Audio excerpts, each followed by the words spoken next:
Question number 21। Question number 21 में देखिए क्या कह रहा है कि the volume of A drop of water.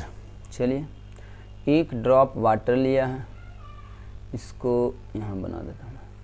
एक ड्रॉप मान लीजिए ये वाटर है, ठीक है। एक ड्रॉप वाटर का वॉल्यूम जो है वो दिया हुआ 0.018 ml, और चूँकि प्योर वाटर का डेंसिटी 1 ग्राम पर ml होता है, मतलब 1 ml का मास 1 ग्राम, तो इतने ml का मास कितना हो जाएगा। तो सोचिए मास इस ड्रॉप का कितना हो गया हमारे पास 0.0018 ग्राम हो गया।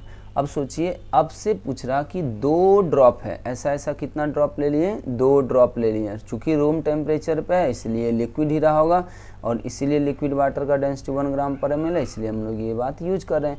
अगर आप सोचिए एक ड्रॉप का मास इतना है, तो ऐसा अगर 2 ड्रॉप आपस में मिल जाए तो ये बन जाएगा 1 ड्रॉप, और 1 ड्रॉप पूरे का मास कितना हो जाएगा, तो 1 का इतना, तो इसका डबल हो जाएगा। तो अब देखिए आ गया 2 × 0.0018। तो इसका मतलब हमारे पास जो ये 2 ड्रॉप था, ठीक है, ऐसा 2 ड्रॉप था, तो इन दोनों को मिला देंगे अगर, तो हमारे पास टोटल इसका मतलब हुआ कि इतना मास हो गया वाटर का।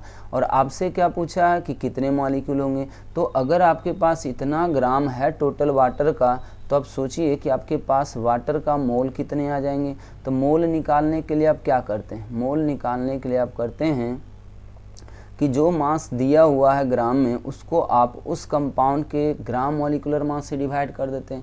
तो ये आपको यहाँ से कट जाएगा, और ये आपको दिख रहा किया जाएगा 2 × 10⁻⁻⁴ मोल, ठीक है। ये कितना आ गया, इतना मोल आ गया।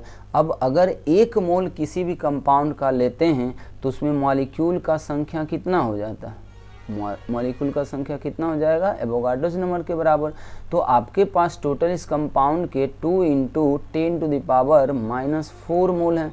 तो इसमें अगर आप Na से गुना कर दें, मतलब 6.022 × 10⁻23 से मल्टीप्लाई कर दें, तो अब देखिए अगर आप इसमें गुना करेंगे तो 12 पॉइंट आ जाएगा, 12.044। अगर हम लोग यहाँ 2 3 लेते तो 46 भी हो सकता था, और इंटू 10⁻, इसको माइनस करेंगे तो ये 19 आ जाएगा। इसलिए इसका आंसर देखिए कौन सा आ रहा हमारा, पहला, ठीक है। अब आते हैं 22 में। 22 वाले में देखिए क्या कह रहा है।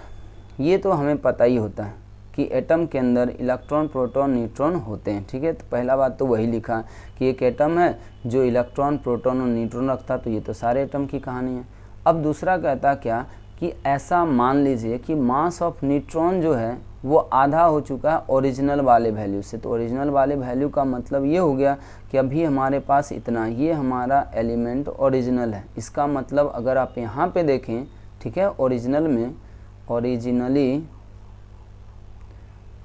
में अगर हम देखें तो हमारे पास एक तरह से मास ऑफ, संख्या बोलेंगे मास दोनों एक ही तरह से आएगा। मास ऑफ न्यूट्रॉन अगर हम देखते हैं तो हमारे पास 8 है, और मास ऑफ प्रोटॉन अगर हम लोग देखते हैं तो हमारे पास 6 है। अब ये कैसे आया होगा, ये ऐसे आ रहा है कि यहाँ पे 14 है, तो 14 में से 6 घटाते हैं तो न्यूट्रॉन का संख्या आएगा, ठीक है। और अगर हम लोग ये करते हैं तो न्यूट्रॉन, प्रोटॉन का संख्या आ जाएगा, ठीक। अब यहाँ से हमने को क्या पता चल रहा है कि ये तो हमारा ओरिजिनल ही था। अब देखिए क्या कर रहा, अब कह रहा कि अगर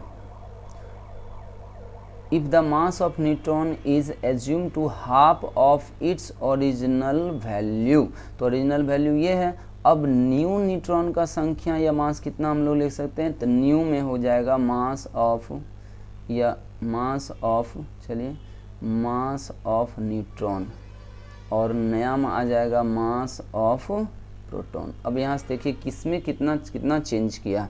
तो आपका जो न्यूट्रॉन था वो पहले से आधा हो चुका है, इसका मतलब ये अब ये 4 हो चुका है, और प्रोटॉन का संख्या डबल हो चुका मतलब ये हो गया आपका 12। अब देखिए कि नया मास जो हो जाएगा एलिमेंट का वो हो जाएगा प्रोटॉन प्लस न्यूट्रॉन, तो ये हो गया आपका 16। तो न्यू मास ऑफ एलिमेंट कितना हो गया, न्यू मास ऑफ एलिमेंट जो हुआ वो हो गया आपका 16। अब देखिए पहला जो मास था वो था 14, पहला मास कितना था 14 था, नया मास जो हो गया 16 हो गया। तो इससे तो ये पता चल रहा कि मास एलिमेंट का बढ़ा है। अब जब मास एलिमेंट का बढ़ा है इसका मतलब परसेंटेज में भी बढ़ा होगा। तो ये देखिए ऑप्शन आपका लेस का है, ये ऑप्शन आपका देखिए लेस का है, ये कह रहा सेम ही रह जाएगा। एक ही ऑप्शन है जिसमें मोर लिखा हुआ, तो ऐसे तो आंसर हमारा यही आ गया। लेकिन अगर हम ये वैल्यू निकालना चाहें कि इतना से ही बढ़ेगा क्या, तो उसके लिए आपको परसेंटेज चेंज ले लेना हो, परसेंटेज इंक्रीज। तो परसेंटेज इंक्रीज अगर आपको निकालना होता है तब क्या करते हैं, चेंज मतलब जितना से बढ़ा है। तो पहले था 14, पहले कितना था 14, देखिए यहाँ मास 14 है, अब हो गया 16, तो बढ़ा कितना से भाई, बढ़ा 2 से, बढ़ा कितने से 2 से, और ओरिजिनल हो गया इतना, इंटू कर देंगे आप 100। तो ये आपको आ जाएगा 2/14 इंटू 100। आप अगर इसको सॉल्व करेंगे तो ये 14.28 ही आएगा। तो इस तरीके से देखिए आंसर यहाँ पे हमारा आ जाएगा सी।